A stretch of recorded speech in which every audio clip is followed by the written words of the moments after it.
আমাদের এই শুধু এই খালের কারণে আমাদের রাস্তা বাড়িঘর দৌড়ও ভেঙে যাচ্ছে। আমরা এখন যেতে পারছি না। এখন দেখছেন এই যে আমরা এই যে ভেলায় পার হয়ে যাচ্ছি বরাবর, একটা মানুষ মারা গেলেও যে দেখতে যাবে একজনে, তাও যাওয়ার কায়দা নেই। কোন পথে যাবে? কারণ এই ভেলায় তো একজনে পার হওয়া যায়, দুইজন তো যায় না। আমরা আমাদের ছেলে মেয়ে স্কুলে যেতে পারে না, আমাদের রোগী নিয়ে যেতে পারি না, একটা লোক মারা গেলে কেউ যাইতে পারে না। এ পাশে তো ওখানে কোনো যোগাযোগ নেই, যার যার বাড়ির মধ্যে ভেলা নিয়ে পার হতে হয়। এইভাবে আমরা অনেক দিন ধরে আমরা মাছ চাষ চাই না। আমরা আগে যৌথভাবে খাল করেছি, ওই জনগণের দুই পাশে মিলে আমরা সেইভাবেতে খাল ছেড়ে দিয়ে রাখতে চাইছিলাম, যে ছাড়া থাকলে দেখা গেল কি ওই খাল হয়তো কোনোদিন শুকিয়ে গেলে ঠেলে হয়তো রাস্তাঘাট হবে। কিন্তু এখন তো দেখা গেল যে কিছুদিনের জন্য হয়তো সাদা মাছ বিক্রি করেছে, সেইভাবেতে তারা এই খাল খায়। এমনি কোন জায়গাতে ডাক টাকা না হয়নি। আর দুই পাশের জনগণে অনেকে হয়তো সেই সময় সই করেছে, অনেকে সই করেনি। দুই পাড়ের লোকজনের জমি বেশি এবং সরকারি সম্পত্তি মাঝখানে। এইবার তখন বিগত সরকার আমলে তালুকদার আব্দুল খালেদ এই খালটারে দুই পাড়ের লোকজনের দিয়ে দিল যে তোমরা এটা মাছ চাষ করে খাবা। সেই সুবাদে আমরা দুই পাড়ের লোকজন দীর্ঘদিন মাছ চাষ করে খাইছি এবং আমরা এটা বক দখল করছি এবং আমরা এটা রক্ষণাবেক্ষণ করছি। আমরা খাল বিক্রি করে দিয়ে আমরা এখানে রাস্তার কাজও ৩-৪ বার করাইছি এবং তার লোকও এখানে সাক্ষী আছে। এবং এবছরও আমরা এই খালের বাদ আমরা টাকা দিয়ে বাঁধাইছি, ওই মাথাটাও বাঁধাইছি, ভাঙা ছিল, বন্যা ভেঙে গেছিল। এবং দুই পাড়ের লোকজনরে আমরা তাদের টাকা দিয়ে, তাদের মানে অংশ আছে, জমি আছে, আমরা দিয়ে সেইভাবে বক দখল করতেছি। আমরা জোর করে কিংবা আইন প্রয়োগ করে আমরা এটা বক দখল করতেছি না এবং এটা আমরা খাচ্ছি না।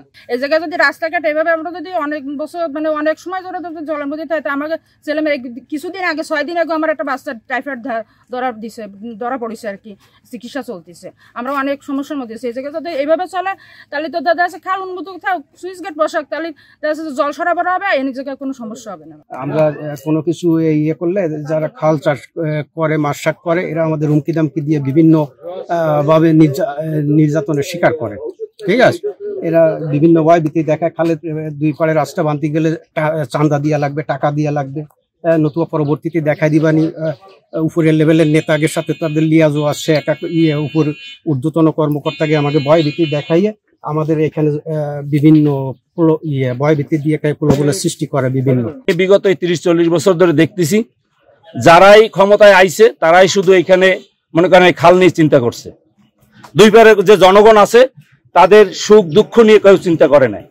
এভাবে তারা ঘের করে ঘেরের পর ঘের শুধু মাছ চাষ করে গেছে আর এদের শুধু ব্যবহার করছে।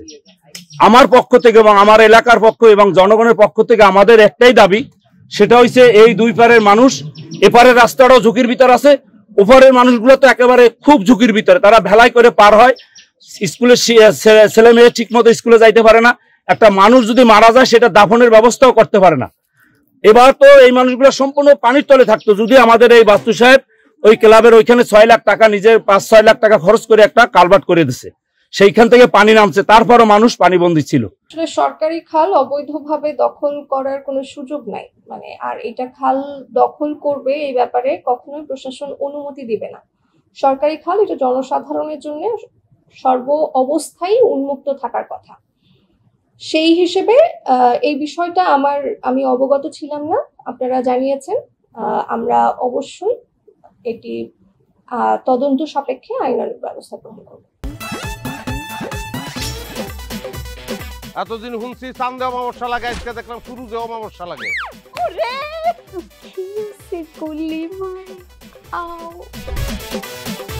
আপনার নামটা? আমার নাম লাবণ্য। এটা ধরেন। এইটা কি? চলে মানে আংটি। ভয় পেলে নাকি সিরিয়াস? আমগো চোখে তো এখন কাঠের চশমা। দুটা খেজুর কাটা নিয়ে চক্ষু দুইটা উঠানো হইলে আমারে দান করে দিন। কারো পৌষ মাস আর কারো সর্বনাশ।